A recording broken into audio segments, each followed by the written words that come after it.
go ahead and just just going to start from the beginning and walk me through whatever you have and whatever's on your mind, and we'll just go from there. Okay. All right. Sounds good. So first and foremost, the thing I'm talking about is the Ecological Health Garden. It's a book actually that Edmund Szekely wrote back in the 70s, I believe. Let's see here. There's a date on here. It was probably 73. What's that? It's probably like 73 or something like that. Yeah, it says copyright 78, but 78. needless to say, written a while ago now. As far as like new information, it's not really new information, but I think it is definitely something that kind of got overlooked and shelved. I heard that you know a lot about his works and his books. I do, and I know Sarah Livia, her daughter, his daughter. Awesome. We're working on. She's wonderful, really, really, really nice person, and I've been out to the ranch out there in Mexico. Really? Mm-hmm. They still have the ranch. Oh yeah, it's huge. It's world renowned ranch. No way. Mm-hmm. How much does it cost to go there and stay there for a while? Anywhere from like $4,000 to $15,000. 4,000 to 15,000. Mm-hmm. Yep, that's worth it. Yeah, definitely. Yeah, it really is. I was out there for a week. Everything's private gazebos, or I'm not saying that properly. Private hot tubs right outside the rooms. Everything's in circular vortex pathways, and um, um, you know, top-notch food, and a lot of very interesting conversations every day with from all the activities they set up on a daily basis, from people coming in and having conversations and talking about life or consciousness or sound journeys or art classes. I mean, just uh, language classes, just a whole variety of all the way around. Just when you leave that place, you're no cell phones on the facility, so you're just totally disconnected and re-immersed in another culture. Yeah, it's beautiful. How long will $4,000 get me to stay there? Well, there's different things that they offer there. Mm-hmm. So it's when you check it out. When you check it out, I think $4,000 can get you a week too. It's just some are like large gazebos, some are a little bit smaller. Some of them, you might be signing up for like their 10-day fasting, which they take special care of you. There's certain things that that they offer, and so depending upon what you're picking, though. Yeah, Very interesting. yeah.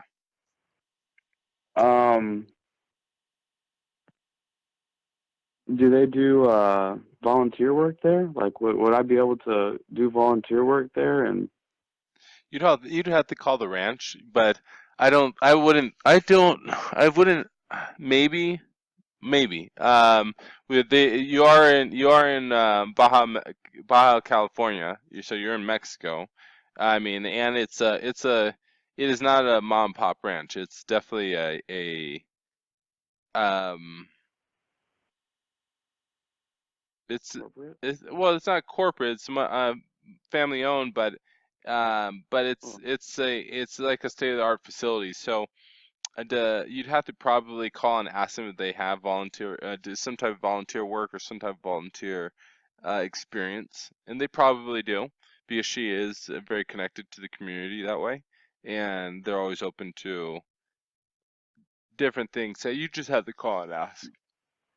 The one of the best places to do is go to their website because and call them directly. They're you could That's actually how I originally got hold of Sarah Livia. Was I was very persistent over a course of 6 months to a year, and I finally got hold of her by just calling the company and uh, requesting meetings over and over until I harassed her enough to the point where she was like, "Okay, what do you want?"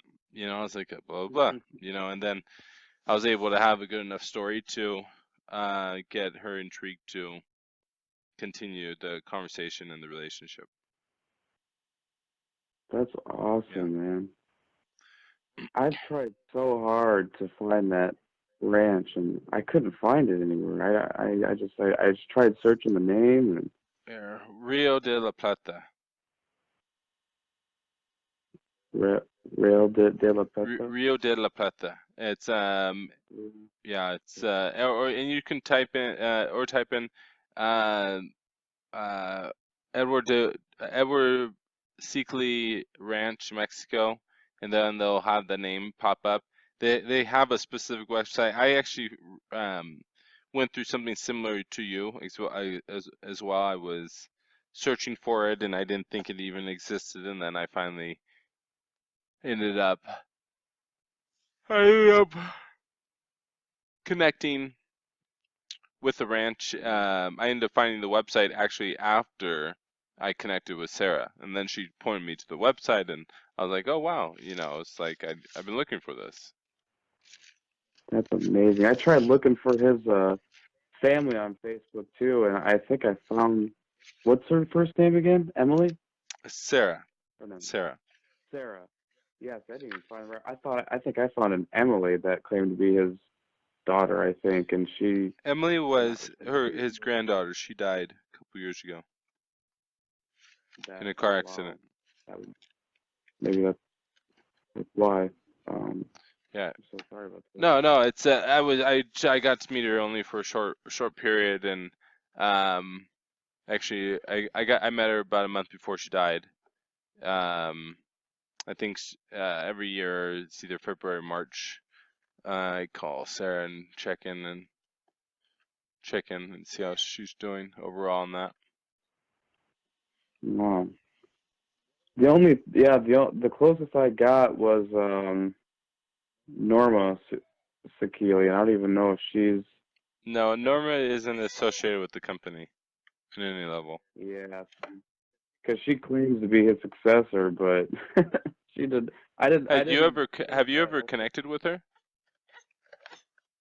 Norma. No, No, not Norma. no, no. No. But what I did, I found her company, and she's kind of like trying to take over like the energetic um, IBS company, What's her company? Do you know?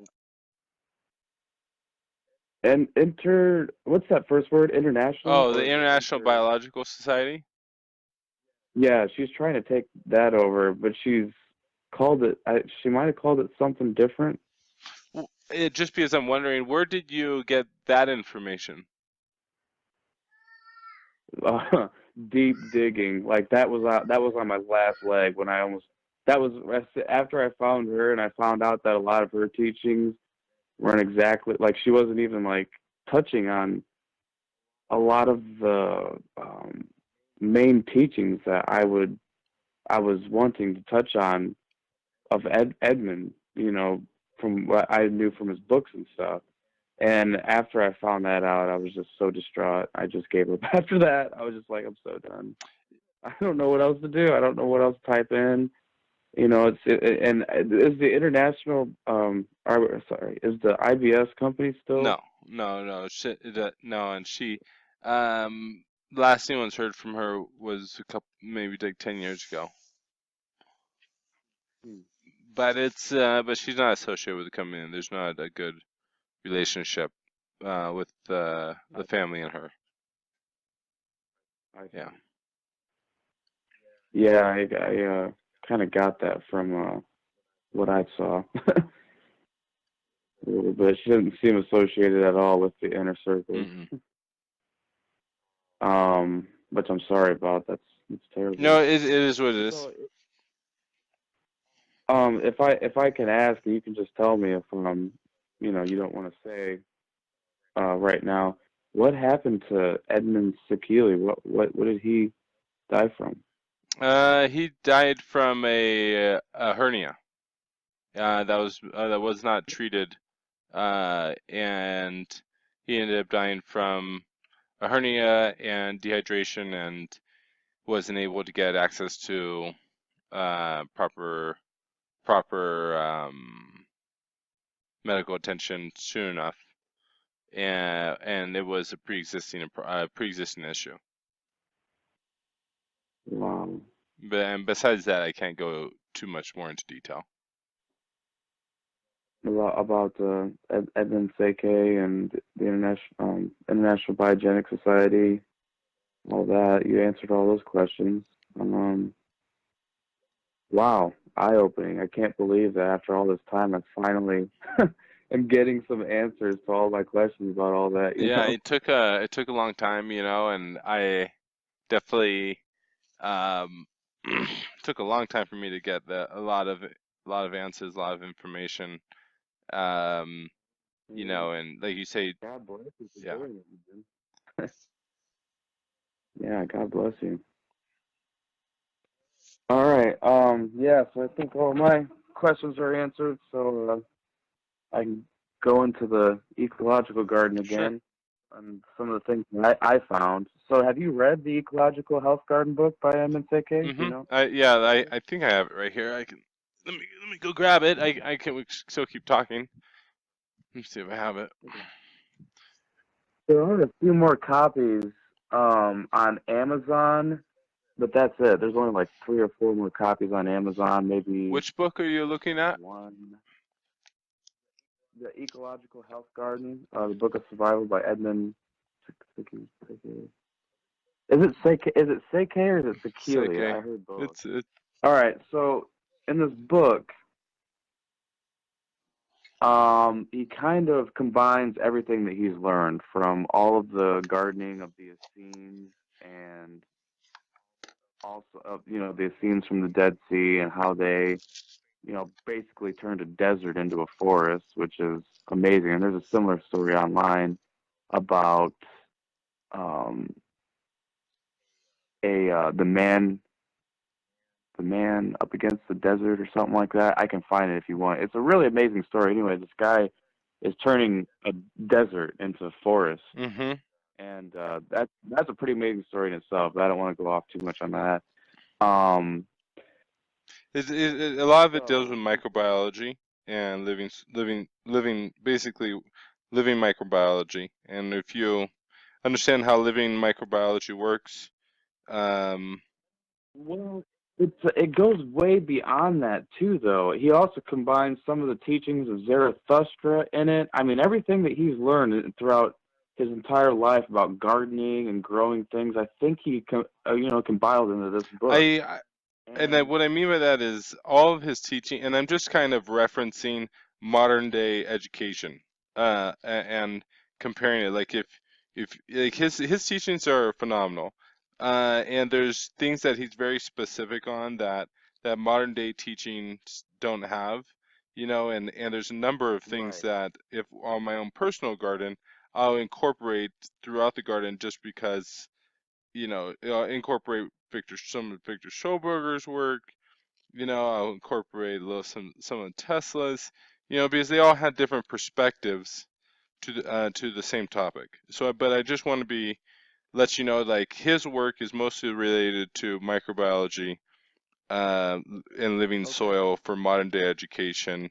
And if you want to just like look on Google or YouTube for modern techniques and be 99% or 95% in line with his vision and his viewpoints. It'd be living soil microbiology. Wow, I've got a ton of questions and all that, but um, that's awesome. You know, because his books were written in the 70s, he uses a certain language, a language, but but that language isn't the same language that is used in modern day farming. So what language do you put into Google or YouTube? What language do you put into YouTube or Google to get um, to get to, you know, that education, that because I don't know your intended purpose behind the garden, you know, but you know, besides just growing healthy food, um, Right. you know, and maximizing Um, the nutritional value of the food. You know, that's whether you're working through Victor Schoberger's or working through his techniques. I that's where I kind of try to circle people back into focusing in on is his methods and other people's methods, focusing around the mineral content, because um, having an extremely good understanding of how the human body works, then when you are able to put food into your body that is in line with how your body is functioning properly, then you're able to access that nutritional value of that food, and then your body's able to live a long and healthy life, and you're able to have the nutritional um, food nutrients your mind and your consciousness needs to keep raising your higher level consciousness as well. Does that make sense? yeah, yeah. That's awesome. I resonated with all that. The only reason why I say those things is because I'm trying to keep um, you focused in with the mindset of of what's important, you know, what's actually important. It's not it's the importance is not Jesus's Christ, the specific teachings of Jesus Christ. The important is understanding how the pathway, and understanding that he just took a couple pathways, but there's many pathways to get to the same place he got to, and what he was referencing. It's the same thing with his teachings as well. Edmund Bordeaux Szekely's work as well. Um, just understanding that you don't have to tunnel in down and be like, this is the only way. No, there is a number of different ways, and the most important part of all of this is understanding that the mineral content, the microbiology actually that lives on and within the food, and then the mineral content that is locked up within the food, and how does your body properly, that accessing those minerals out of that food is the most important thing, um, out of anyone's teachings, and how you grow Mhm. your food. And so, like, how you grow your food is important as well, but understanding that that understanding that if you do not have healthy soil, your body, your the food that you harvest from that land is not going to have the nutritional value your body needs to survive properly as well. And I don't want to say survive, but I want to say reach its highest potential. Yeah, thrive, Thrive, pretty exactly, much. thrive. And that's what we're discussing. We're talking about thriving. And I'm not talking about living longer, because anything can happen in life. We're talking about the quality of life, while you're, and the ability to, the ability to, to be more present, be more present, because you're able to, you're able to comprehend what's happening in that moment. And I have a really good example. I can show you a video, um, just show you a video of a person that was 475 pounds. I'll actually upload it into this video that we're doing right now, where he was 475 pounds, and in 1 year he lost 200 pounds. And the start of the video, you can hear him, the way he speaks. He's slower. His words are kind of slurry. Not like not that he's drunk or anything. It's just that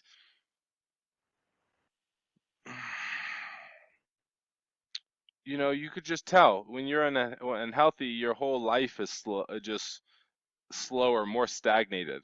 And when you're living a healthier life, you're capable of things just happen at a different pace. And I'm not talking speed, I'm talking more conscious awareness. Bert Krashner, I want you to know that you've inspired me. I've just started following you and your podcast and Joe Rogan and his podcast. Just saw you do the run. I want you to know you inspired me. I weigh in excess of 470 pounds. But if you can do it, I'm going to do it. All right, here's the official weigh-in first morning. Body weight is 475 pounds. There's the starting point. I'm excited to see Dallas, show him what he's done for me. Oh my God, man. What's going on, man? Yeah, man, every time I see you, you get more in there, man. Here we go, the 365th day of this weight loss journey. Body weight is 277.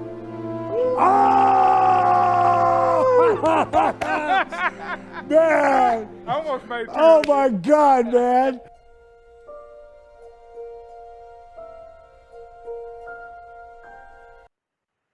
Yeah. Okay, so keep going with your questions. I didn't want to take the conversation over, but I wanted to just get us on a pathway prior to the conversation to just tunneling in specifically on one person's teachings. Okay. Yeah. I mean, just one of the things that amazed me the most about the garden I was telling you about is that you could grow food even in the dead of winter up north. You could do yes, but you still have to create the right environment for those plants to grow. Does I mean, like you can't just grow you can't just grow, even if the soil's super perfect and rich and it has everything you need, you still can't grow harvest apples in the dead of winter. It doesn't have those environmental conditions. Although having a healthy understanding of what the plants need and creating those environments and giving what those plants need to grow properly, they can thrive year round in any condition.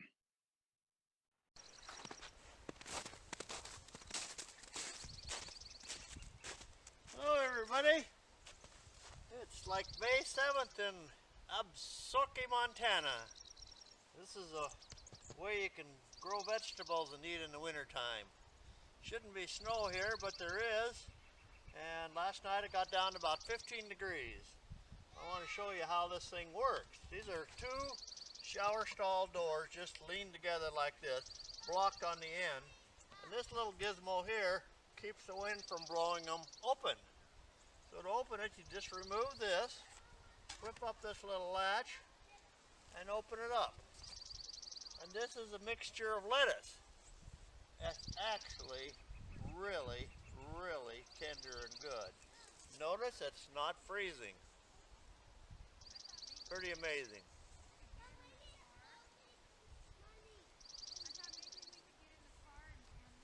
Delicious and nutritious. Just an example of how to grow a garden in Montana when it's cold out. Thank you very much.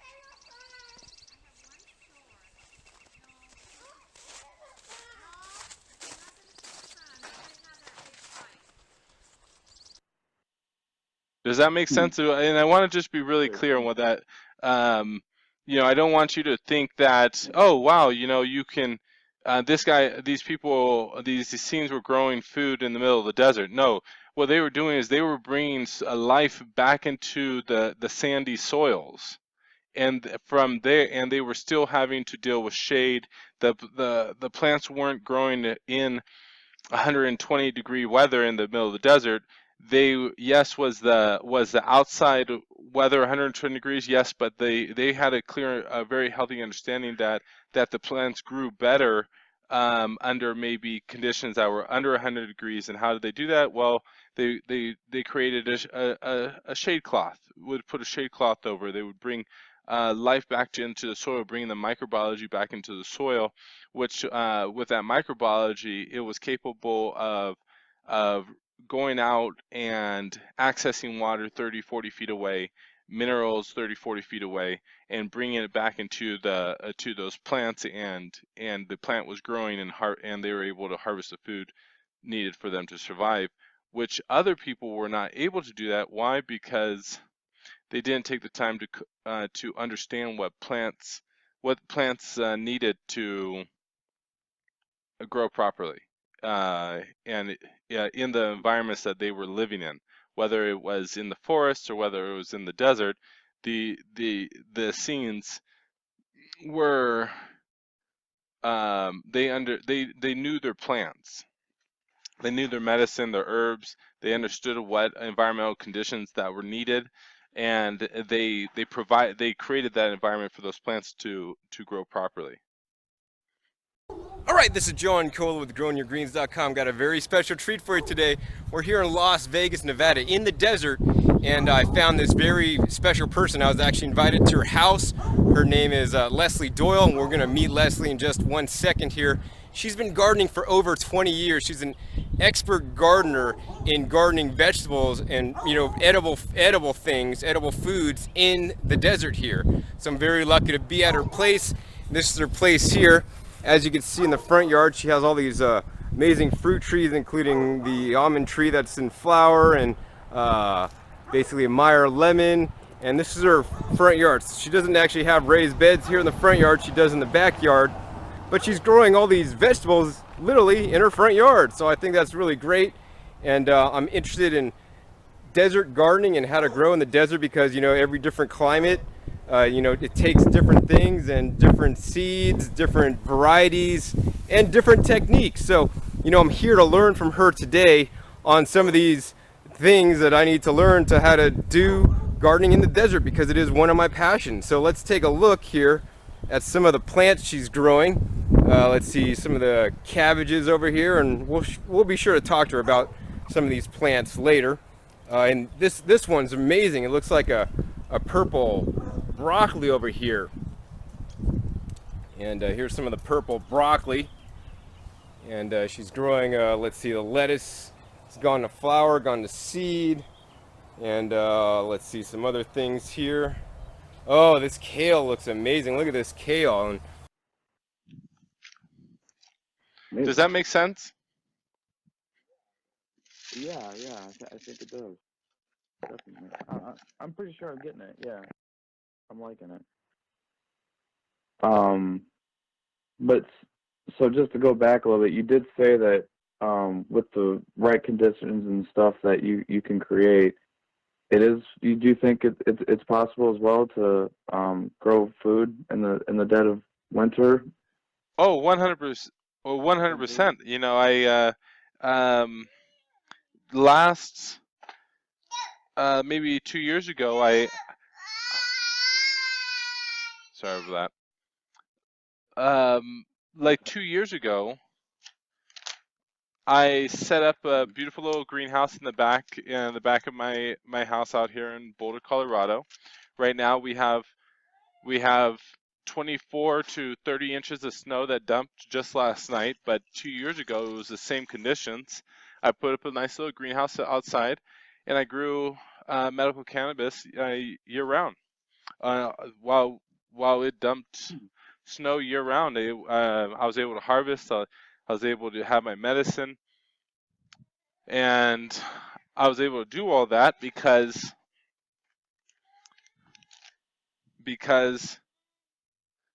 I understood what cannabis plants needed.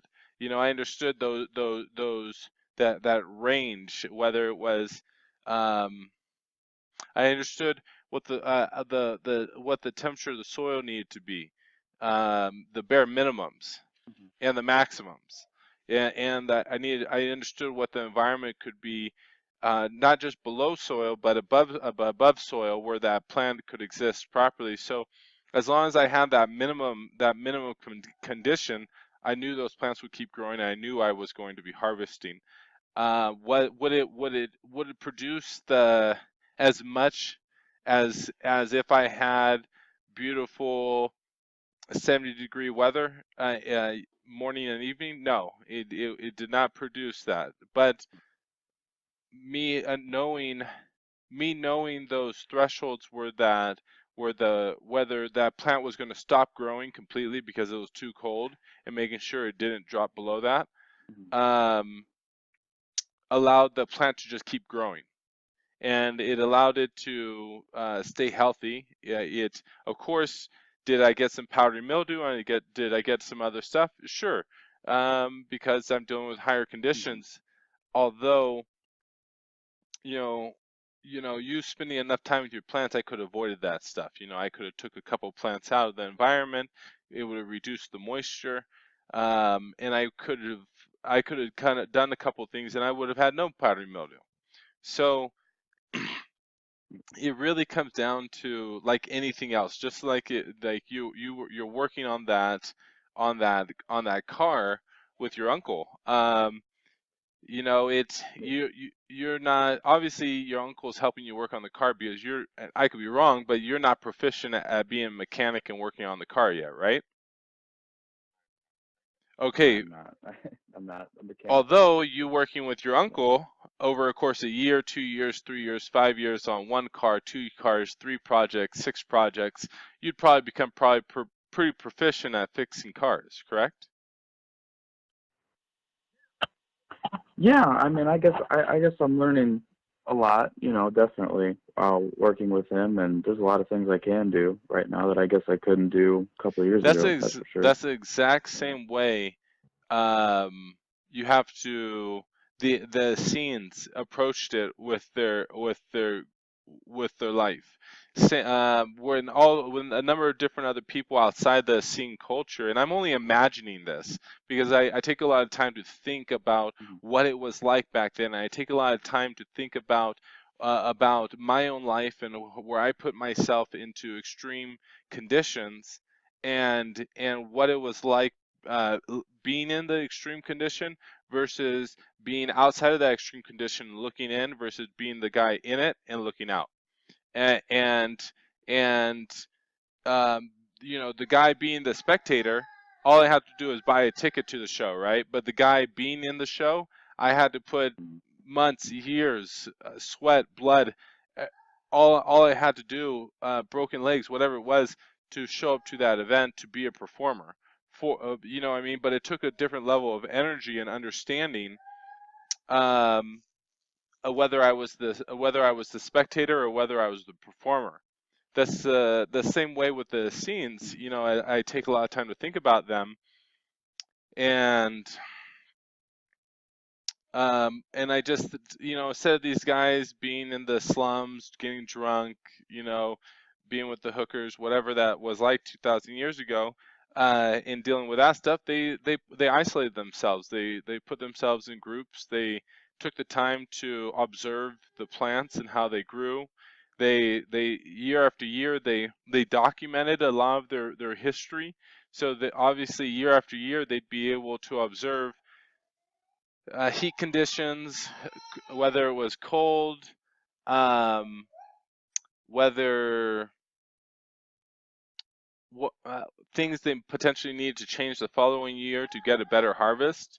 because obviously, like anything else, if they were able to harvest a large amount, they were able to bring more back to the food, and they had surplus to sell back to people outside of the community, because they were the Essenes were an organization, just like anything else. You know, they needed to be able to have written history. That means you had to have also income, um, outside income, to be able to preserve that written history. They had to have the extra income,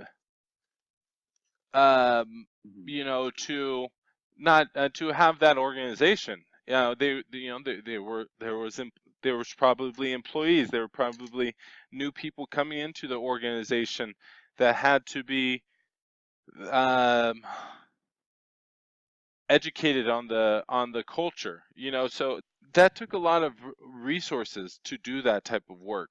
You get what I mean? To be able to build facilities where groups of men, anywhere from as small as 100 people, as large as 300-400 men, would go and go for a month at a time to have the food, the water, the resources to survive up on a mountain, to do prolonged fasting, or to just have retreats. You know, men and women retreats potentially. So just keeping that in the back of your mind, you know, the scenes weren't this mom and pop organization, mom and pop mindset back then. No, they were a full blown organization. They were like the Knights Templar. They needed resources. They had accounting. They had bookkeeping. They had education. They had a full infrastructure to teach and educate their culture to future generations. You know, we're discussing. We're thinking John the Baptist, Jesus Christ, were the scenes, but we're actually history. If you go back and read the history side of things, um, it's more likely that Jesus Christ was one of the last Essenes. He wasn't one of, yes, he was not. It was a dying culture by the time Jesus Christ came around. Um, you know, you kind of got to look. And this is my theory of things, and I would love to talk to more historians that have taken the time to educate themselves around the Essene culture. Obviously, I do the digging, like go through the YouTube, go through anything that's on the web. I look at the videos, I look at written. I buy the oldest books possible and read it, because older, you know, anything past any books that are older than 100 years has most likely has better written history than books that have been written in the last 10 years. Okay, so I'm one of those people that actually takes the time to go back and really try to understand this older culture. And yeah, I think Jesus Christ was probably one of the last Essenes. He was probably, if anything, he was probably someone that um, he was probably someone that that educated himself on the Essene culture through books and manuscripts, and he probably, I could be wrong, but he probably didn't even have an actual scene instructor. Like, the most likely the scene culture was probably dead by that point. You know, you have to kind of go back to the Moses time period, probably a few hundred years prior to Jesus Christ, and that's when the scene culture, the scenes were probably more active, and their teachings were being actively educated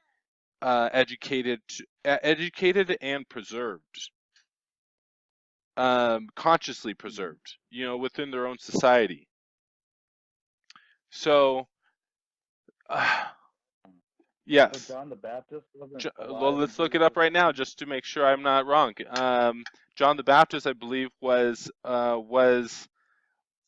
old. I believe he was older than Jesus Christ, and I want to say he was like anywhere from 50 to 100 years before Jesus Christ existed. But let's double check this real quick.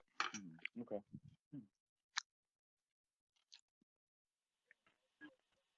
Yeah, I'm also trying to uncover a lot of the untruths about, Jesus and Emmanuel surrounding him, and I'm doing that, and also Edmund Szekely's book, The Seen Origins of There's Christianity. a number of books that.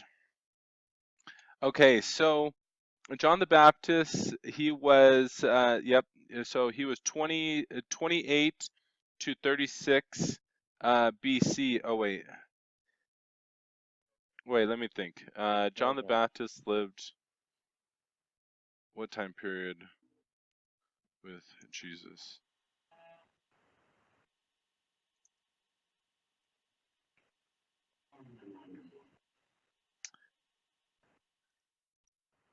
Okay, so okay, so John the Baptist, late first century BC, 28 to 36 AD, was a Hebrew. So let me see.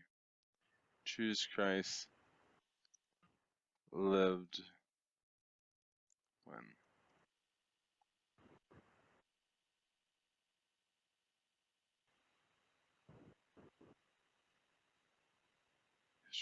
Yeshua. How do you spell Yeshua?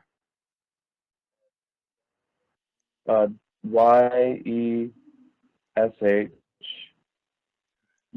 I believe. Okay. So they lived at the similar time periods if I looked at it properly. Um, they're talking between, right there, 1 and 2 BC, died 30 to 36 AD. And John the Baptist is said basically died like 10 years before Jesus Christ. So I'm pretty sure John the Baptist was older. So potentially John the Baptist um, could have been one of Jesus Christ's Essenes. Um, could have been, yeah, mentors, exactly. A person that might have had a little bit more closer teachings. But again, we got to go back to when Moses. I really want. Let's go back to when Moses was. When did Moses live? Oop, misspelled Okay. that. And what are you looking at these dates Just on? Google. Are you just How do you spell Moses? okay? You just Google. Okay. Moses. Moses lived when? Moses corresponding to. Okay, so Moses lived 1391 to 1271 BCE. So this is exactly what I'm the I look at the Essene teachings more into the Old Testament versus the New Testament. So an Old Testament versus New Testament is a 2,000-year difference, basically. Um, and how I look at it is the Old Testament was like a little more religious on being a vegetarian, and then there was kind of like the what was it? Was it Joseph sacrificing his son? Abraham. And then kind of like after Abraham. Abraham sacrificing his son type situation became a whole bunch more meat eaters. And we're seeing this is again as I look at this, I would love to sit down in front of historians and get my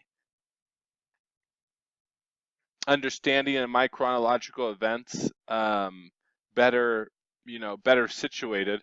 But I'm just looking at a very briefness. When you kind of look at the scene gospel, or not scene gospels, but the scene teachings, they're more vegetarian, more they survive off life versus death. And when I look at the Bible, and the Bible being, a 5,000-year written history, 4,000-year written history with Old Testament and New Testament, I see the values eroding over time, and getting basically less strict around living in line with the natural order of life.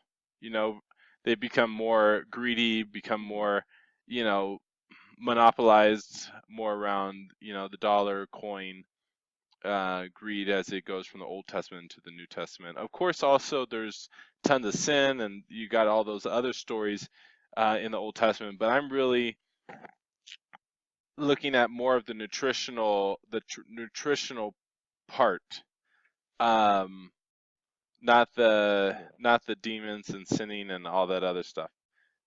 So Okay. does this make sense? What's your view on eating fish? What was that?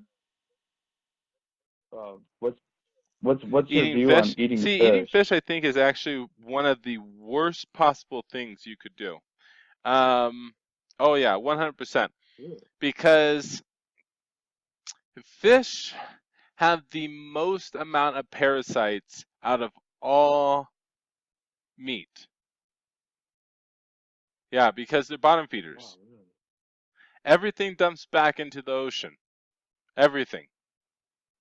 Everything gets dumped back in the ocean. It has to be broken back down to the smallest level, and all the nutrients and life comes from the ocean too.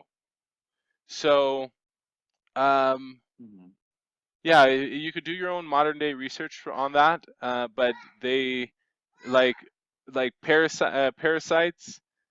Yeah, parasites are crazy in fish. Mm-hmm. Um, of course, you could probably get a little more healthier. You could, farm raised. Maybe you can raise your own fish and all that other stuff, but still the same thing. If you ever go check out they just live in their own poop, all day long. So, Yeah. the Yeah. parasites come out of the poop. The parasites, parasites actually come from everything. They can come from air, they can come from walking on the ground, they can come from eating um, uncooked meat, or cook that meat that hasn't been cooked properly. And what I'm discussing on meat with fish is sushi, specifically uncooked meat.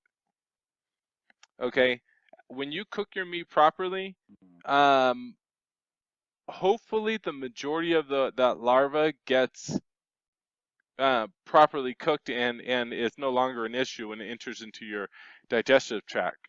But the issue with that is if the larvae has not been cooked, and all the eggs and all that stuff hasn't been totally cooked, because we have such a long digestive tract, and we and our and it's, and Mm-hmm. our intestines and all that aren't this like perfect, like straight pipe, right? It has all these divots, and it's a big accordion. So there's lots of little crevices in the small and large intestine, that whole thing, the colon, that whole thing. There's a lot of little crevices, and so the issue with that is if these larvae aren't properly cooked, and die when cooking, as you're going through this basically 40-foot digestive tract, these larvae can get undigested meat can get stuck or lodged somewhere within that digestive tract, not fully coming out. And when that happens, that larvae has time to actually hatch. And what ends up actually happening is the larvae actually, it the acid in your stomach actually erodes the larvae shell, and so when it weakens that shell for the larvae to actually get out of its egg. And then when it goes from your stomach to your small and large intestine, that acid actually gives a petri dish, right? That's not the right word, but the right environment for that larvae to actually hatch. And then when it goes into your, because the acid can actually, because if it stays there long enough, the acid will erode the larvae and kill it. But it doesn't. It only stays there for a little bit. So it actually gives it a good environment for it to start to grow and hatch actually. And then when it goes into your small intestine and gets lodged somewhere, that parasite actually has time to come out and get lodged somewhere else. And even if that meat finally comes out later down the road, like a week or 2 weeks or a month or even years later, that parasite has slithered away. You know, it's manifested as went from a small parasite, a microscopic parasite, is now manifested into a 1 inch, 2 inch, 5 inch, even 5 foot long parasite, because we're talking about a parasite that, who knows, maybe it got into your system and lodged when you were a 1-year-old, you know, and now you're 30. It's had 29 years to grow. Okay, so in this experiment right here, I sped it up. You can see this video has a whole bunch of nurses around this doctor, and he's showing the experiment with the putting Coca-Cola in with pork. Now, obviously, there's really dirty pork, and there might be cleaner pork, and different situations. But as you can see, he's speeding up. This is a course of about 30 minutes until some larvae hatches. And at this point right now, they're pulling it out and they're taking a look at the larvae. And I'm going to go ahead and let it play at a regular speed right now so you can hear them. Yeah. Field trip. No, she told us about it. Come in, you'll see the worm.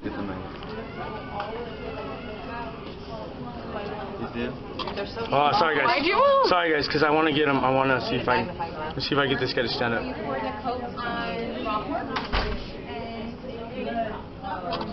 it goes. He moved in. Yeah. Let's see the camera. Facebook right now.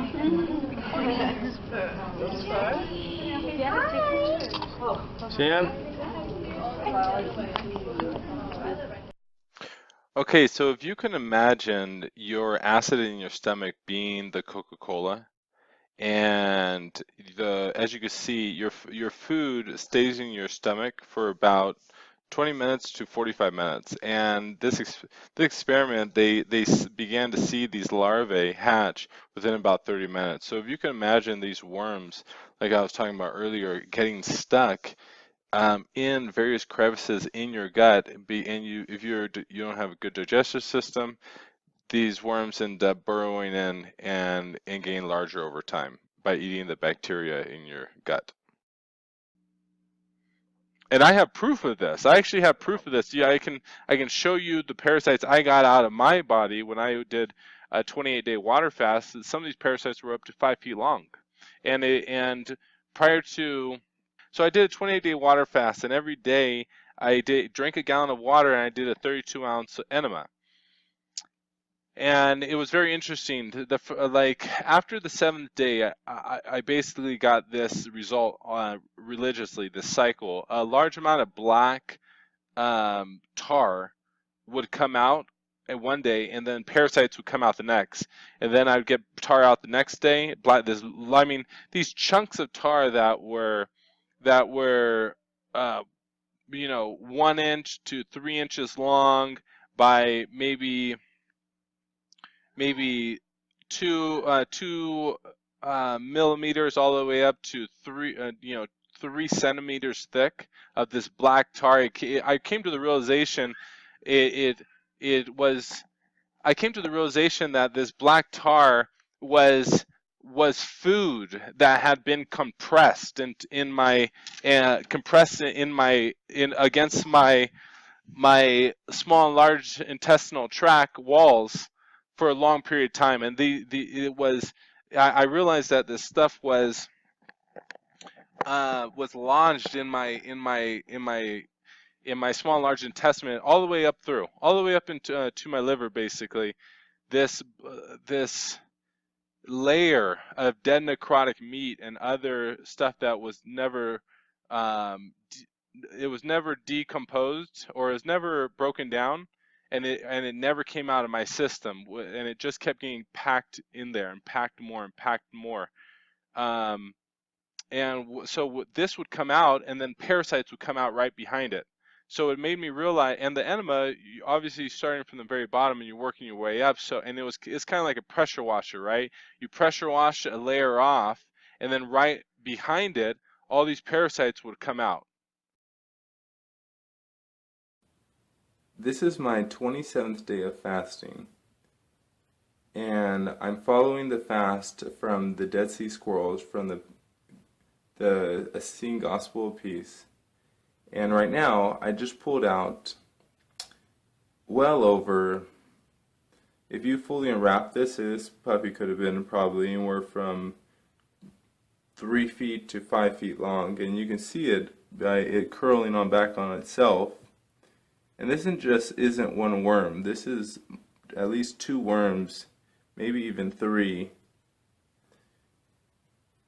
And it's pretty incredible when you see all this. So what made me realize is that when people go and they get like they test their stool for parasites, and they only get 1 or 2 parasites that they don't, or the doctor doesn't see anything, it's because these they're basically getting a stool sample on the surface of your intestinal tract. But if they actually went in there and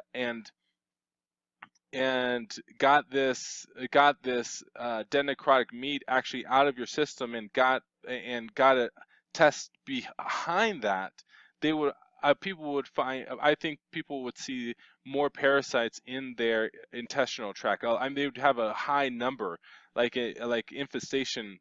Everyone walking around would be an infestation of parasites in their intestinal tract, if they actually got the sample properly. But because and it was so clear to me, because it took 6 to 7 days of enemas for that black tar stuff to begin to come out. So it took 7 days of fasting and 7 days of enema for that black tarry stuff to start to come out, meaning it was packed in there. It was packed in there. So all these things these doctors where they tell everyone to go home and don't eat anything for a day, and then bring their stool sample a day later, that's not enough time for them to actually get a proper testing of what parasites are in their intestinal tract. They actually, in my opinion, have to go through. There's a more intense one. It's not an enema, but it's not a colostomy. It's where they basically spray jets up in your butt to clean out, like a more intense enema. Mm-hmm. I would say people should probably do that and then get a stool sample right after to get a better testing on what type of parasites are living within their intestinal tract. Am I answering any of these questions? Because this goes around to Szekely's work, because these parasites eat the bacteria in your gut. And the important part around bacteria is bacteria produces coenzymes. And so the food that you eat has minerals in it, but the minerals are not available. They're not bioavailable to your body yet until they're attached to a coenzyme that the bacteria in your gut produces. So when these parasites are eating the bacteria in your gut, even if you eat highly nutritional food, if your body doesn't have the biology, if your gut doesn't have the biology to produce coenzymes, then those minerals never have those coenzymes, never get attached. And so those minerals, when they get absorbed back into your body later in the colon through the water, they're not bioavailable because they don't have a coenzyme, and they're just water-soluble minerals, but they're not water-soluble minerals that have coenzymes that make those minerals bioavailable to your body. And that's why it's so important to understand what these parasites do to you internally in your gut. That's why it's so important to also understand what Jesus Christ and many people prior to Jesus Christ were talking about with these parasites, and understanding sin, and understanding temptation. Because when you do research around parasites, or around minerals specifically, you'll end up doing this research, and you, like mercury, for example, they realized, or lead, I apologize, but lead has they realized that lead affects your anger levels. Have you ever heard anything about that? Okay, so that's why that's why they got lead out. And lead was toxic. That's why they got rid of lead out of lead paint. Have you ever heard of lead paint? Yeah, I have It's heard not of just that. about the That's what anger. I took the They lead out of. realized, they Yeah. learned in the 70s that lead affects your emotional level. And I'll go over to Google, see what lead affects your anger. Anger level. Is there a relationship between lead exposure and NCIB? What is NCIB? Anger. How does it affect I'm people? not sure. Restlessness. There's the crime of lead exposure. There was this test they did in the 70s, where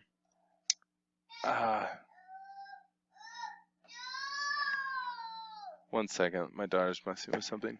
If I remember straight, there was this test they did in the 70s where they realized that when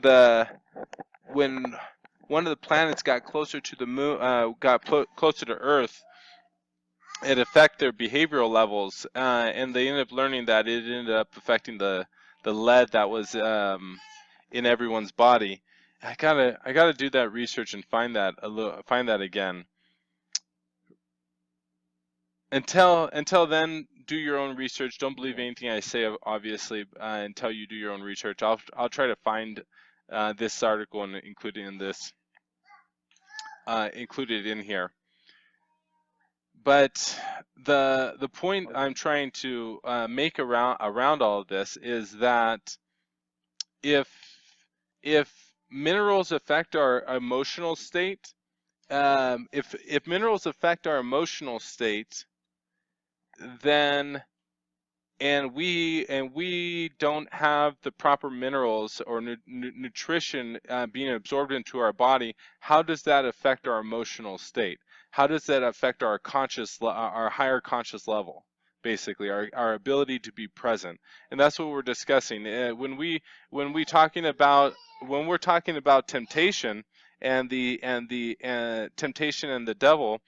If we look at the chakras, and your root chakra all the way up into your pineal gland. Your root chakra is down there at your testicles or your ovaries, if you're a woman, and it goes up through your 7 chakras up to your pineal gland, and then you make a decision. So the energy. So let's say we have this is an example I use all the time. You see a man sees a beautiful woman walking down the street, and in many times their thought is, I'd like to bang her. I'd like to hook up with her. It isn't who is she? Who is she as a human being? What is she all about? And I've always wondered, a lot of people joke on me, it's just basic human nature. Yeah, of course, reproductive, that's our purpose, yada yada.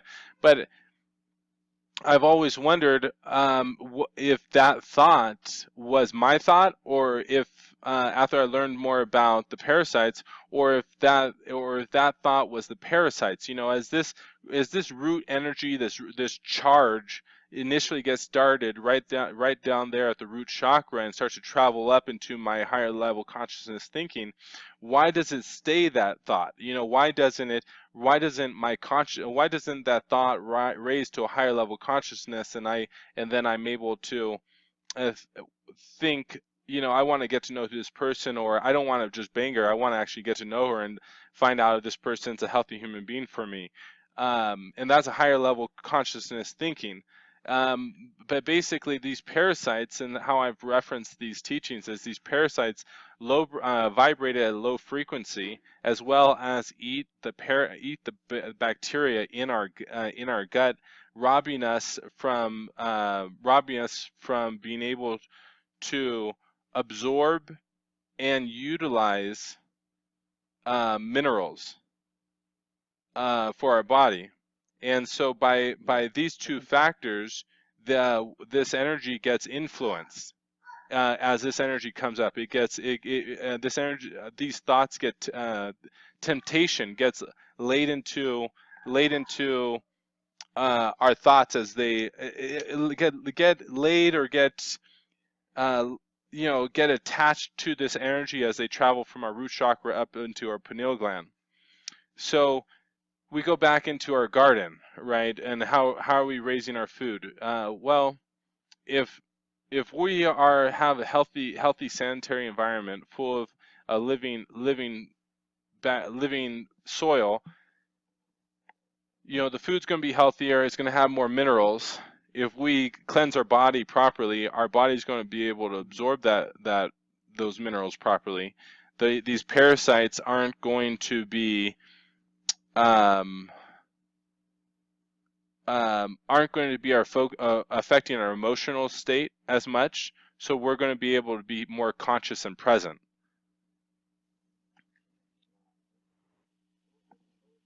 Wow, so what you're proposing is to possibly to not have parasites and to not sin, right? Well, sin I've come to a different reference to that. But to not have parasites, I would say we're capable of living a life free of sin. So what is sin? Now we're getting into a discussion of what is sin. What I think, and this is my own viewpoint, what I think is sin is lower level thinking, lower level consciousness thinking. So, the act of having sex with a woman is not sinful. The sinful part of having sex with a woman is either your initial intention or your thoughts after having sex with a woman. So you feel good. Your initial interaction of hooking up with a woman, you don't have any ill intention. It's a great moment. You're living in that moment, whatever that looks like. It's all good. What I mean? She wants to be there with you. You want to be there. Nothing's forced. You're present in the moment, and you go and you make love, and then after you finish making love, you feel guilty. It wasn't sinful until you got to the guilty part. It wasn't sinful until you got to the shameful part. No. Do you get what I'm saying? Let's say prior to it, you have the intention to go sleep with this woman because you want to, because you just want to. That's your intention. You want to sleep with her and get the hell out of there. That's all you want to do. You don't care about her. You don't care about how it affects them. That would be sinful. That's lower level consciousness thinking. Does that make sense? Because it's I think sin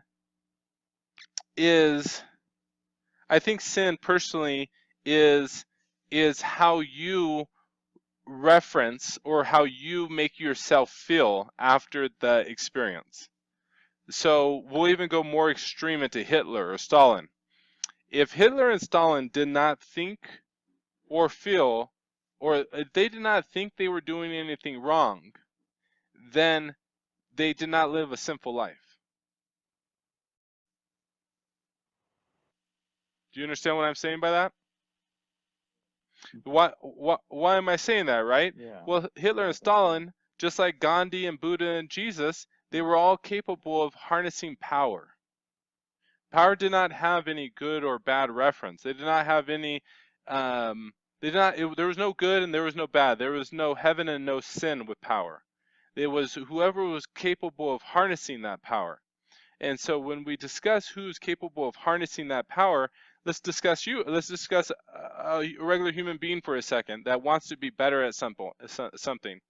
Let's say they go out and they start practicing, but every single time they make a mistake, they beat themselves up. Do you think they're ever going to truly be able to harness the power of being proficient at that skill if they're always beating themselves up? I mean, like, you're a piece of shit, you're horrible, you don't know what you're doing. Do you think they'll be able to harness that power if they approach it like that? They'd be blocking their own success. You hit it. Versus the other guy, they go practice, they make a mistake, and they say, you know what? It's okay. It's all right. Shake it off. What did I do differently? What can I do different next time? How can I approach it the next time to be better at what I'm doing? You know, and then they reapproach it. Who's going to harness the power of that practice or that skill faster and sooner?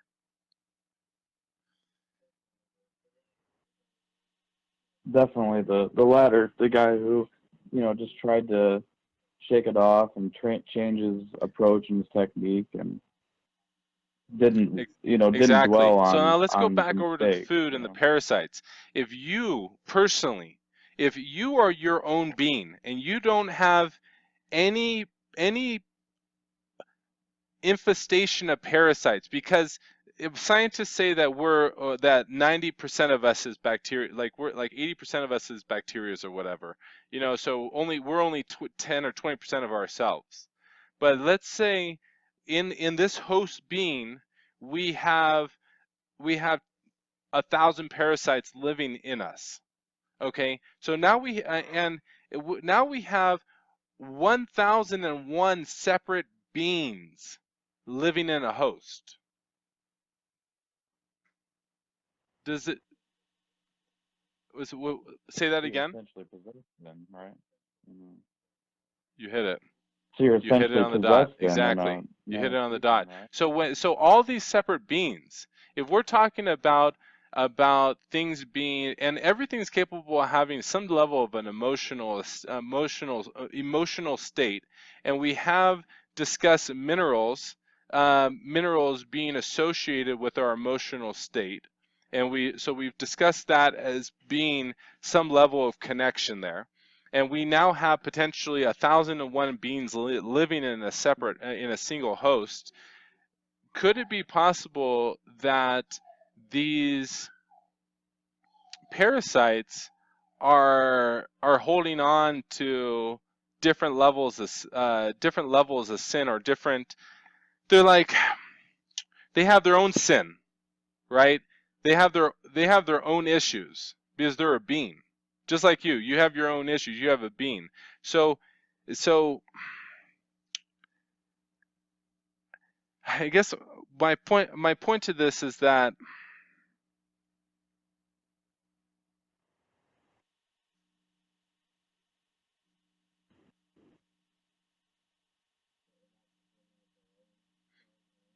we're not just living with our own trials and our own issues, but we're living with you hit it on the dot, and as you discard these toxins out of your body, and you gain more control over your own body, and you make those decisions how you want to live your life, how you want to eat. Like, you get rid of this food, and let's say this parasites, and you say, I want to be a vegetarian.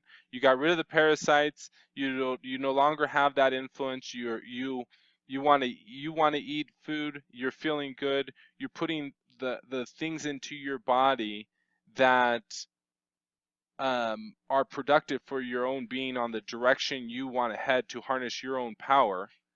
and which you're able to accumulate your power more. So by you being able to accumulate that power more, you live your life less in sin.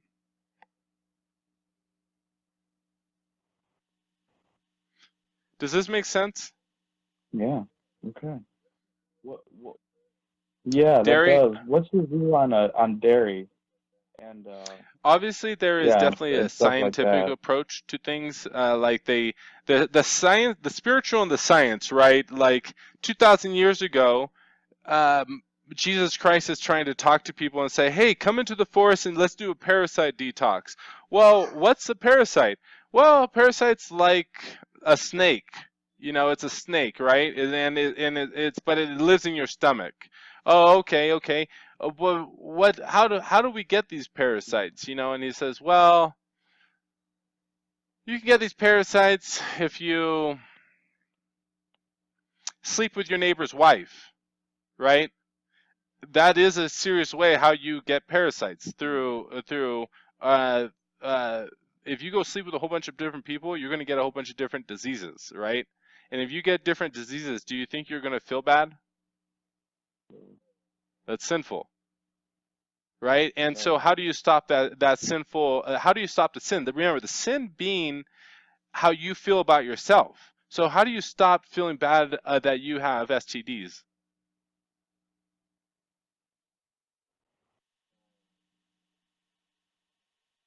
Um, I guess you would And you stop sleeping with a whole bunch of different detox people. those parasites.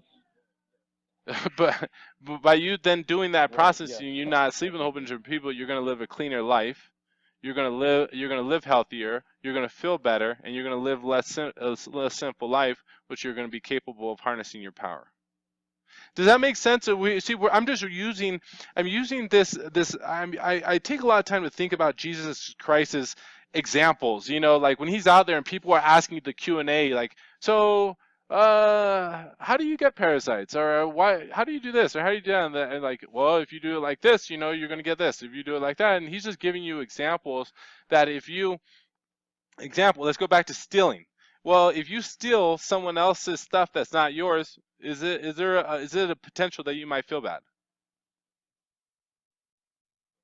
Okay, we're talking about sin being Yeah. your emotional state. But if you steal something and you feel good about it, is that sinful? Maybe. And then you're able to go out and be more simple. You can go and do more, still more, become more powerful, and there's lots of people that do that. The thing about it though is a lot of times we'll even talk about this Jeffrey Epstein thing, right? When did it, when even let, I don't know if you did you see the BBC interview with Prince Andrew? No problem. I'll catch it up real quick. I don't Basically, think I have, do you know who no. Jeffrey Epstein is? He I'm not sure. Maybe just prolific give me a pedophile quick for the refresher. billionaires. He just got murdered in prison. He just got murdered in prison, and because he got all this pedophile stuff started coming back up um, to in the public domain again, and then basically someone murdered him in prison. So one of these people, one of many of these, this guy that was shuffle around little children to people were other billionaires. One of them also being Prince Andrew, with the over in England, the Queen of England, all that other stuff.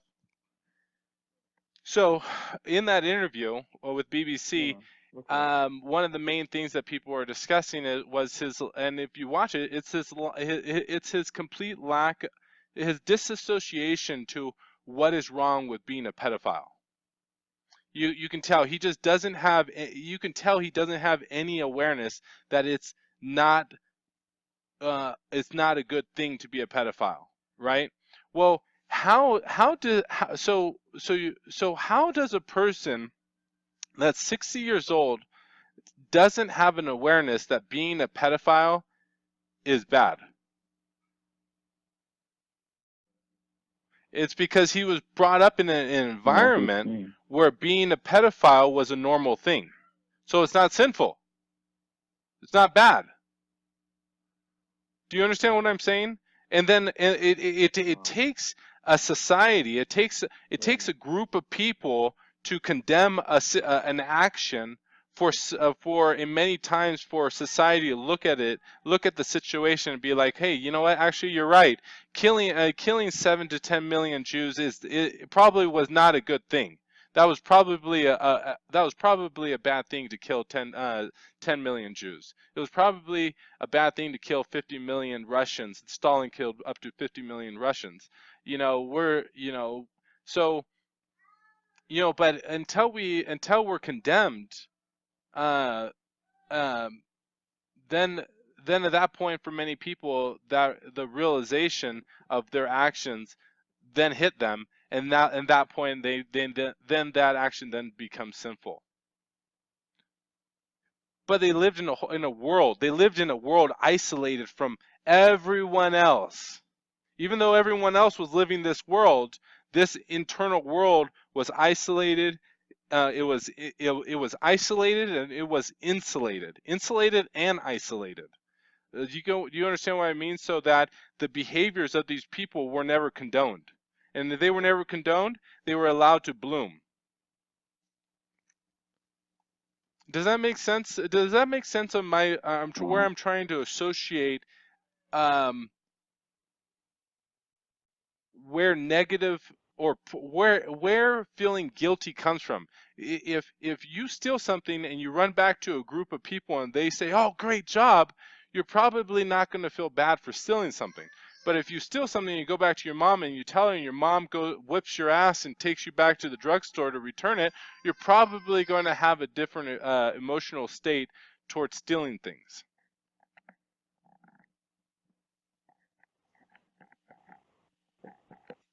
So would you say the guilt? Yeah, absolutely. I would, Brings in the I suicide? 100%, because I would definitely think that and this kind of also just hit me too right now. If you live, okay, Candida. Okay, you know what Candida is?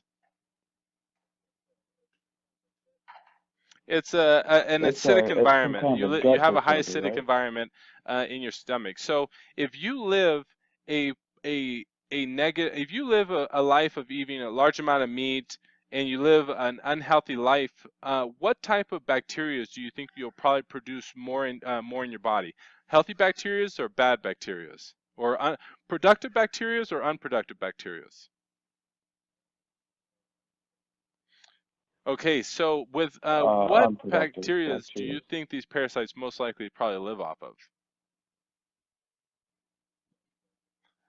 Absolutely. So, The unproductive ones for does sure. guilt manifest more parasites, or does guilt make you want to go eat more sugars and more shitty food, binge drink alcohol, eat more, binge more food, because of your emotional state to feel better, and because of doing that, it creates a more conducive environment for parasites to grow and manifest and take hold of your body and become more possessed and take take take you over more, because of your body not able to access the bioavailability of minerals enough for you to make a wise decision.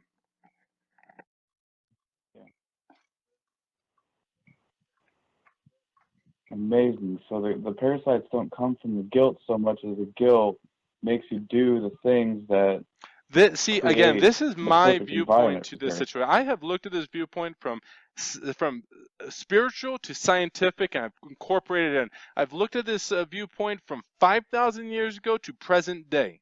I've tried to bring it all into this higher level consciousness understanding, so that once you are become aware of what we're discussing, you now have that, you are now aware of that. You know that first step you must take Awareness is the first step to change.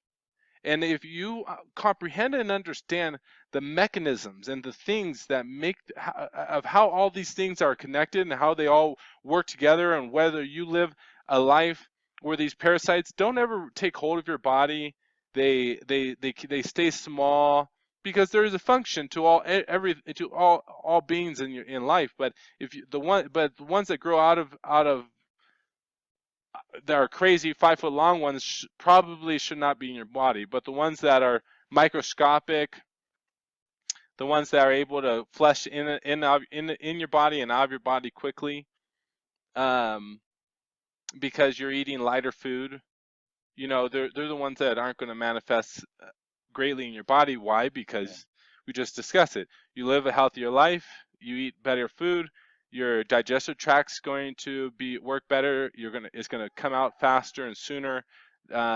These bugs and these parasites that had the chance to take hold in your body aren't going to take hold, because your GI tract isn't stagnated, because it's digesting things quick enough and fast enough. We're discussing how over time your healthy roads and these other things, these other parasites, take possession over your body over time. But it's never an overnight situation. It's always over time.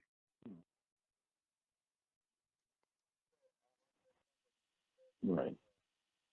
So I can't remember. Did you say that milk? Okay, so or we're talking dairy about at also all how create these things these affect you.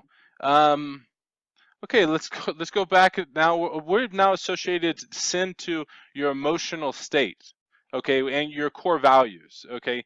So, and we're talking about stealing, right? So, let's just ask, if there was this little baby calf that wanted to drink milk from his mother, and it needed to grow up, how would you feel if you stole milk from a little baby calf? Okay, so now I see let's that. look at Yeah. it on a scientific approach with milk. Okay, milk and dairy. Um, dairy that comes from animals carries 4 times the amount of protein, um, that that plant-based proteins make. And the protein, if I remember straight, and these proteins are very complex chains. So it's not like your body. So it's kind of like you're force feeding your body with hormones for you to grow, but you're a grown adult. Like, do you need to keep growing? Are you getting taller? When do you stop getting taller as a person?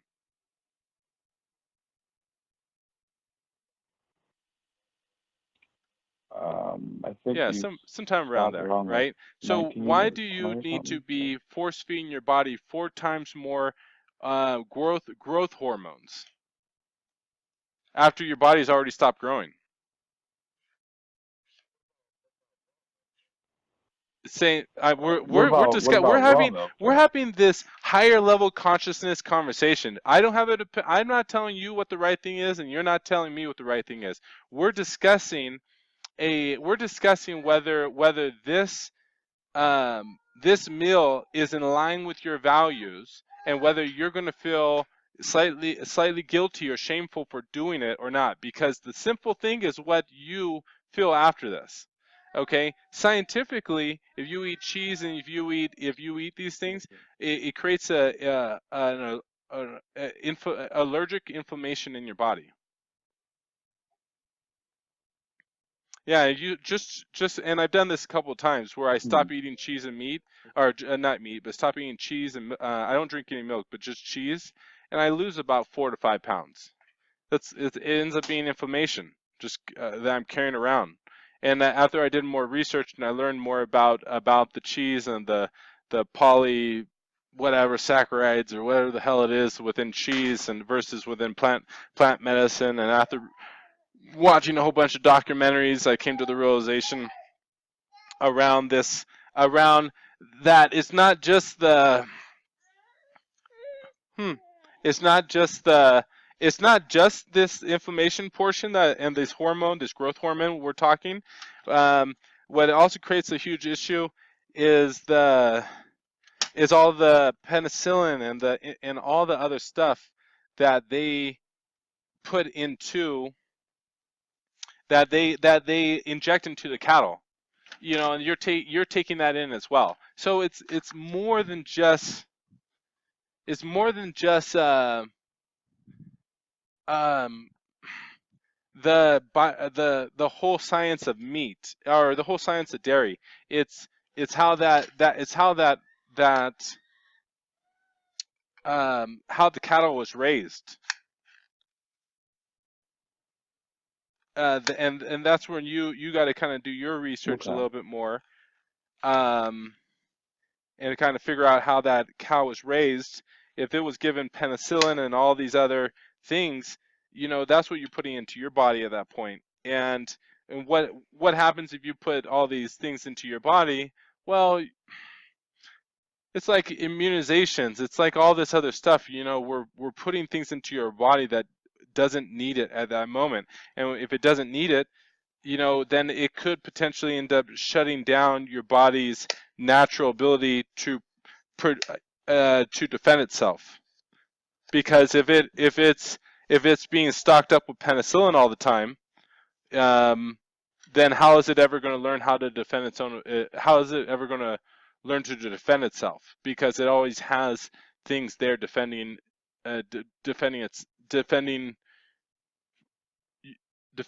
your body for it. You know what I mean? Like the penicillin is doing a function for your immune system versus your immune system learning how to do it itself. It's like the Bible. Again, we go back to the Bible. Teaching a man how to fish versus giving a man a fish versus teaching him how to fish. And that's what we're discussing. Giving you're giving your body penicillin versus teaching your body how to defend itself from pathogens. So it's you kind of we're not just discussing animals grown next door. I mean, we're discussing commercial grown, industrial grown food. I don't know how do you survive? Do you grow all your stuff off your own land, or do you buy it at the store?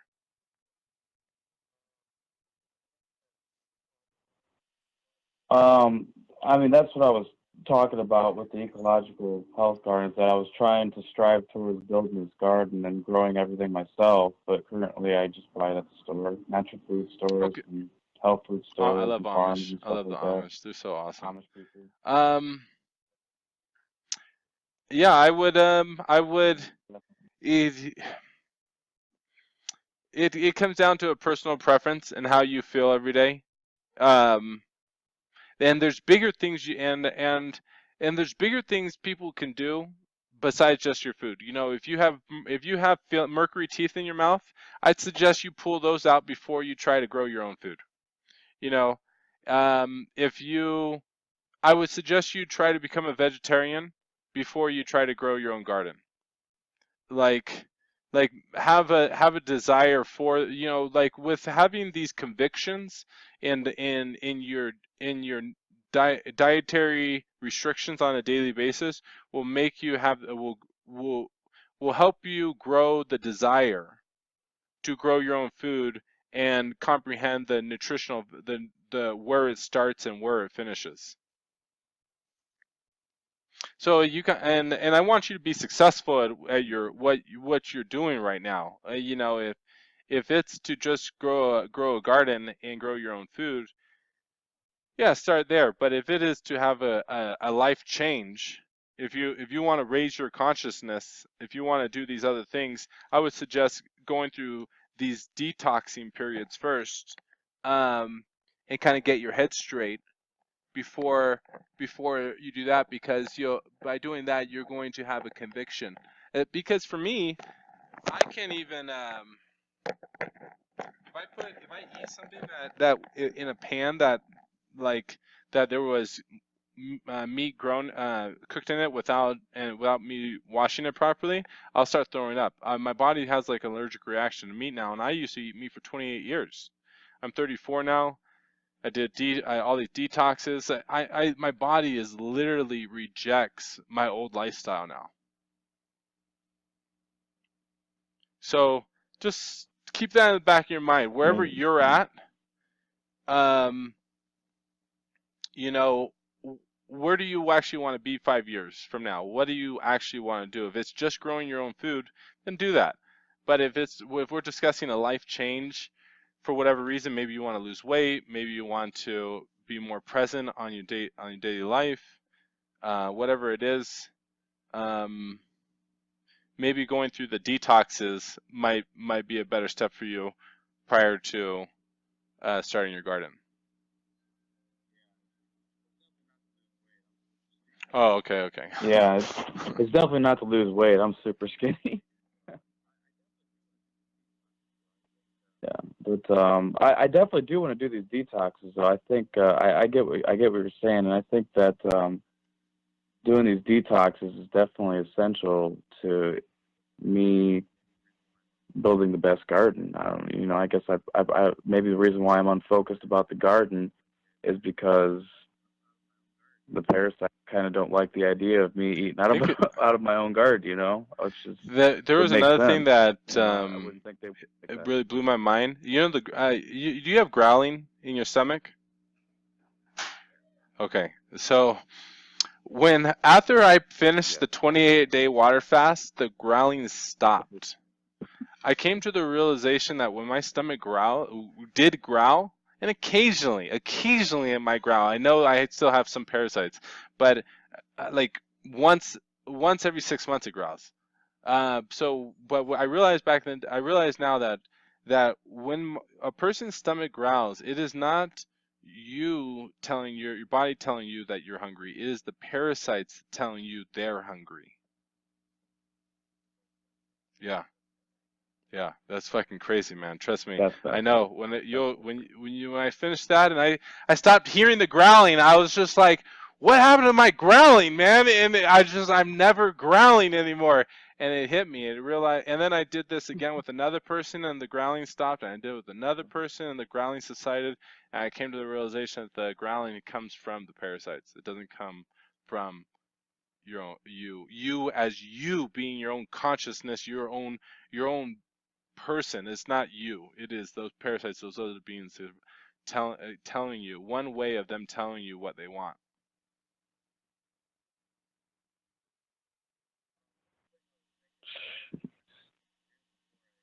One thing I was thinking that I might need to do before I start these detoxes also, I've had this problem, two problems that have kind of ailed me for a long time.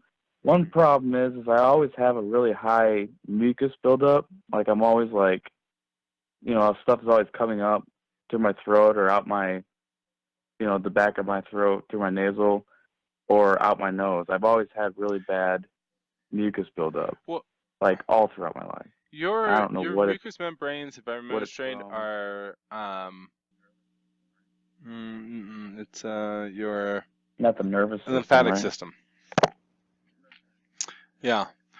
Okay, so Lymphatic system. obviously if you're having a mucus issue, first thing I do is I would prior to starting any detoxes, I would notate wherever your body's physiology is at, whatever's going on.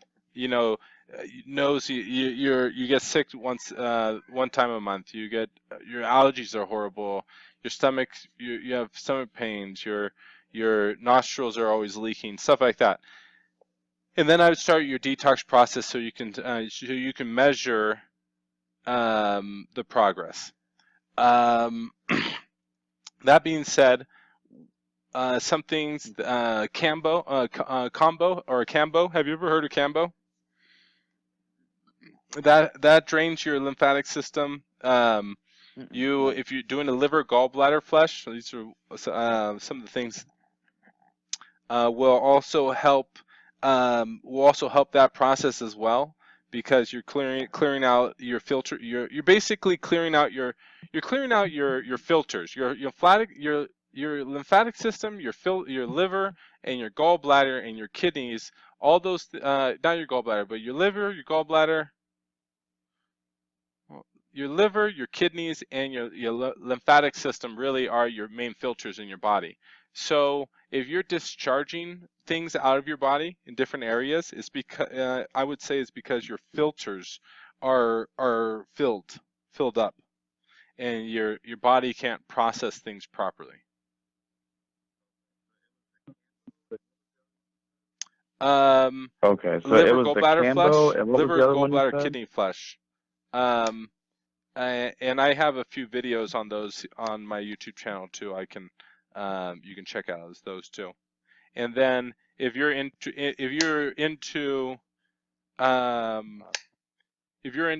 tantric, like I don't know if you have a wife or tantric events like that, later next year, we'll be doing a tantric yoga, kidney, liver, gallbladder, lymphatic detox retreat.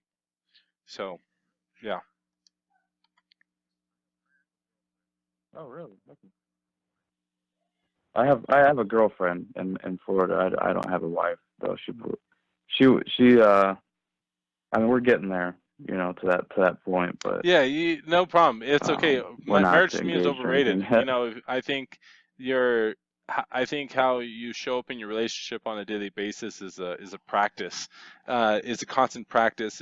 Whether it's you want to do a wrestling practice or yoga practice or anything else, it's a practice. Marriage is the first step, I think, to is the first step to poor habits in starting a relationship, in my viewpoint. It works for some people, but I think it just allows people to become lazy. And when we're talking about being marriage or having a relationship with someone as being a practice meaning practicing on a daily basis. And a lot of times after marriage, people get out of that mindset of needing to work on it. They got it. So to each is their own. Good luck either way you go. But I like dating and staying in even if I date for 20 years straight with the same person, that's okay with me.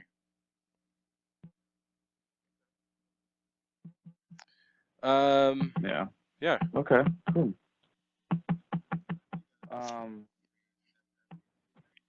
So Next year you got we'll a be releasing the detox schedule retreat at the end of the year, later you said? later in the beginning of next year, because they're going to be in different places like Panama, Peru, different places that are in touch with the tantric side. Allows it to be a little more spiritual and romantic, memorable, as well as and then we incorporate the detoxes with the program. So basically the whole program's set up to charge your sexual aura. Yeah. Okay. Can you say on the video how much they cost, or? The pricing will be upwards of 6,000 plus per person. Yeah. It would be a pretty intense retreat, mainly meant for people, people that have an intense life. They're looking to get control of their brains, their minds, their bodies, specifically around tantra, but also learning how to get a higher quality experience all the way around. Yeah.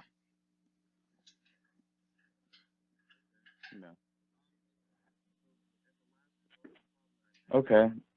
The last problem that I'd have before I would feel comfortable doing the detox, which I'm totally cool doing it now, as long as you think it's okay. But like usually when I do these sweat lodges and stuff, I have a poor spine structure too. I think I have scoliosis, and every time like I do like a fast or a detox or I go into a sweat lodge, the first thing it starts to hurt is the base of my skull top of my neck I can see why. and I mean, I could be wrong on this, and my but middle back most likely, and other places. when you dehydrate, your muscles start to pull, and since they're already being pulled with scoliosis and stuff, and they're probably constantly fatigued.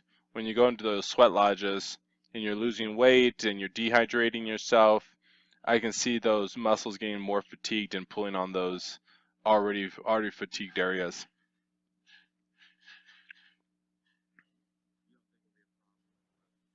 Okay. You No, don't I think it would be a wouldn't. problem with I the would detoxing though? probably, for you, I'd probably encourage a trigger point therapy massage, probably prior to starting and after, because just for scoliosis in itself, I have my partner that's over. He owns a massage center over in Monterey, California. His focus is literally therapeutic massage only. He's nothing about. He's not into superficial massages. He's in there to get in there for scoliosis patients, people that have serious physical issues, and fixing it. And I know that. And I'm just repeating what he has told me with his scoliosis patients, that they end up, they're they're they just need trigger. They need uh, not trigger point, but they need their nerves are all fatigued because of their situation. They actually need like trigger point is like acupuncture, but you're just using your fingers, and you're releasing um, these nerves that basically have just got fatigued, and they're holding your muscles, and your spine. What's happening? And you know what it is. It's being pulled in different directions. And the reason why it's being pulled in, I'm not just saying it's the only reason, but in large part, the reason why scoliosis gets worse and worse over time is because the muscles are constantly pulling on your vertebrae in different directions. And your muscles have to start to refire again properly. And when they start to refire again properly, they'll begin to release your muscles, and your spine will begin to get realigned naturally, properly.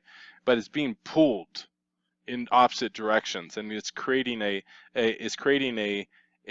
S shape, or I've seen different ones, whether it causes an extreme S shape, or even like a like a like an you get what I'm saying, where it goes like it can bring your head forward, but it can also your spine can actually go like to the side, and that's what I'm saying. If we with trigger point therapy, You're right. Yeah. I bet you would get a huge relief off that. Yeah, Steve Okay. Layson, Live Well Can you Therapeutic say Center. the name of your He's in guy Monterey, on a video California. that Where you are might? you at?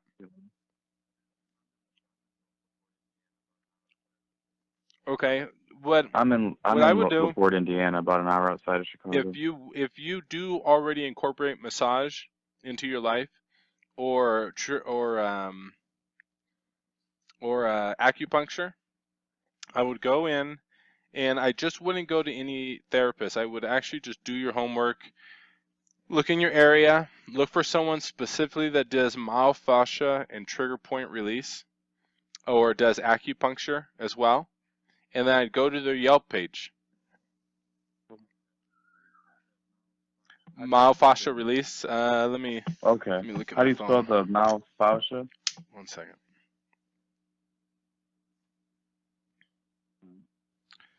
Myofascia release.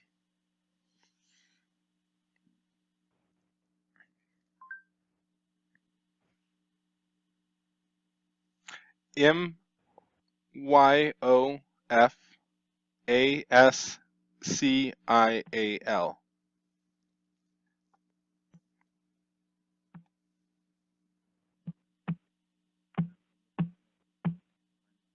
Okay, I got it. I'll definitely look those up and see if I can find anybody in my area. Though I did know one person who did acupuncture. He was in the Namaste Center, actually, in LaPorte, Indiana, where I'm from, in this town. And he moved to Galveston, Texas. Acupuncture, A while ago. myofascia, he's and not trigger here point anymore therapy. right now, Acupuncture is more known, but trigger point and myofascial release, a lot of people don't even. Everyone's all about Swedish and sports massage and deep tissue. So those three areas, if you could find a good practitioner that's all about therapeutic, it's rare. It's just you have to have people that genuinely love massage to want to be a great practitioner, and then from there they expand their education beyond just the superficial massaging that you'll get at a spa.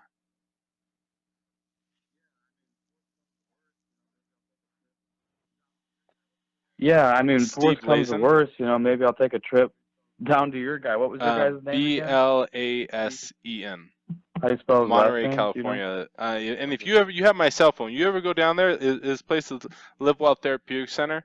But if you ever go down there, just shoot me a text. I'll send you down there. I'll let him know that you're coming in from a special area. I give you my word, he will. He'll hook you up, because I'll ask him to, and you'll notice a difference within one treatment with him, and you'll be able, with that awareness, you'll be like, okay, wow, my scoliosis, I can fix my scoliosis. This isn't a permanent thing. I can actually fix it. I can have a straight spine by the time I die. Mm-hmm. I just have to treat this as a practice. And I have to do certain things to release these muscles and allow these nerves to start firing again. Because something happened when I was little. Maybe it was when you were born. Maybe it was a traumatic birthing experience that made initially. Maybe it was when you were in your mom's stomach, and it's something. Maybe she fell. Who knows? But something happened that created like a stinger. You know what a stinger is? Like in your shoulder, where a pinched nerve.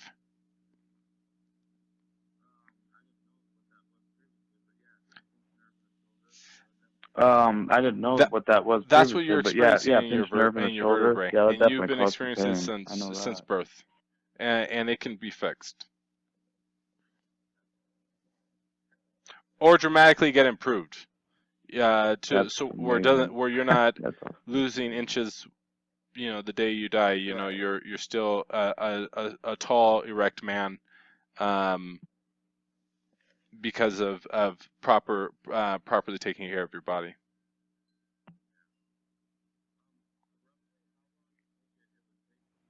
Yeah. Roughly, how long do you think it would take Steve to dramatically change how I feel with my spine and my muscles? I would give. If you went down there and you wanted to do that, I would talk to him, and he would talk to you, because he has the experience of working with scoliosis patients, and the same ones for years, because I know this. We talk about it all the time. Some of his patients I would really honestly like to say at least 40 to 50 of his patients have been with him for six years straight now, and we're talking about a clientele list of almost 1,100 people in 6 years. And I think close to 500 or 600 of them are repeat patients. And if you look at the statistics, they come in and get less massages than the ones that they initially started with. And why? Is because their medical condition has gotten better, and it's not because the services went down. Yeah. Right. That's amazing. Wow. All right. Well, you've given me a lot to think about and a lot to do. I'm definitely going to do combo out here check out the Cambo and the liver gallbladder kidney flush. Boulder, Colorado too. So we have we have sessions and people out here as well. So if you ever want to do those things and you want to potentially come out to the area and visit and get to know each other a little bit more, some of these other alternative medicines we could offer you if you want to. Like we were talking about earlier in this relationship, is about our relationship building. If you ever wanted to and want to build your relationship more with us in our network, give me a call, shoot me a text. I'm pretty open, take the time to talk to someone about these things. Yeah. Yeah, I definitely want to stay in touch for sure. And I would, when the time's right and the time presents itself, I would love to come out to Colorado and meet up with you and do some of these detoxes, retreats, and definitely all of that. I'm very interested, and I've been on this path of trying to be like a health guy for probably 6-7 years now, and a lot of times I spin my tires. A lot of times I take one step forward and 2 steps back. Totally, But absolutely. Also, once you realize what the bad step is, you don't do that bad step again. Yeah. Or a lot less times. Right. Yeah. Exactly. Or you need to dedicate as much time as you possibly can for the following years to figure out how to remove that step so you don't have to worry about it anymore, or just be able to grow. Like I said, I've been trying to like read these books, and I was actually vegan, vegetarian, and gluten free at one point. I mean, I cut everything out, and that was very difficult, by the way. It was very, very difficult, very hard, but I did do that for about a year straight, and I felt really good. Oh yeah, but totally. What killed it was when I went on tour and I started touring in my band, and when I got through, I couldn't. If I didn't stop being vegan, yeah, it's I was going to literally die on the road of starvation. I tell people and a friend of mine actually told me this. He said, if you eat closer to life, or we basically get a brand new body every 7 years, and some cells in our body regenerate daily. Some cells in our body regenerate, and it takes longer. But basically, we get a brand new body every 7 years because of old cells dying and new cells being generated. So he said, as those cells regenerate, if you want to get closer to life, if you eat from life, those cells, as they regenerate, will get closer to life. If you eat from death, as those cells regenerate, they will get closer to death. So I kind of leave that with you and your practices on a daily basis. And apple is an example of eating closer to life. Eating meat is an example of eating closer to death. I'm not saying you have to give up meat. What I'm saying is that we're talking about. Remember, sin is your state of mind. If there was a beautiful little fox or a chicken right in front of you, and you walked up to it and you hit it with a hammer, you might feel bad. Yeah, you eat the meat and all that stuff, but if you had a bird that was flying and it just fell from the sky and died and fell right into your plate, and you cooked it up, you probably wouldn't feel so bad eating it because it died naturally. So I kind of leave those mindsets with you as you approach food on a daily basis, because I guess, so to speak, I kind of get warmed up in a way to the main gist of what the whole spiritual growth process is going to be about. And what I've been thinking about for the last, I don't know, couple of weeks, maybe even 3 weeks now before we had this conversation today, is I've been thinking about the idea and the possibility that parasites are a result of sin. And I didn't know you know, I didn't know sin as in depth as we just discussed it right now, but like I said, I usually get that when I know something really influential is going to happen in my life.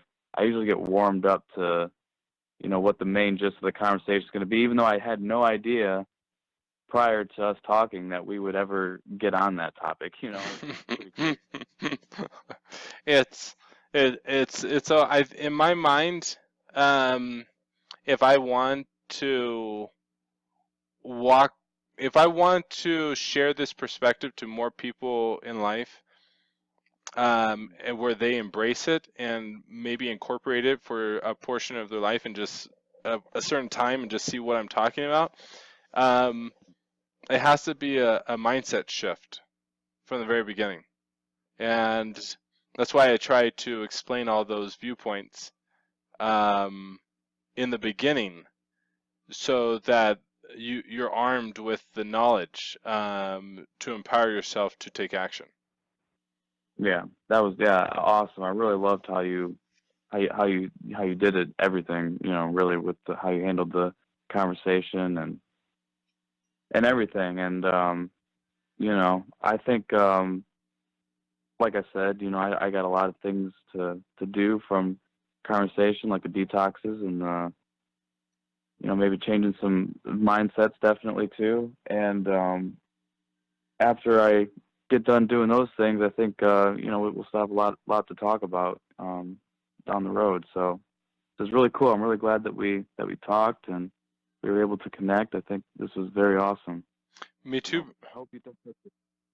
I appreciate that, brother. Me too, man. And for everyone else out there, if you like the video, please subscribe. Please like the video, and please post any questions you have on your own path to raising your consciousness. Thanks. All right, bro. I'll talk to you later. Text me if you need anything. All right, you got it. All right. Bye. Bye.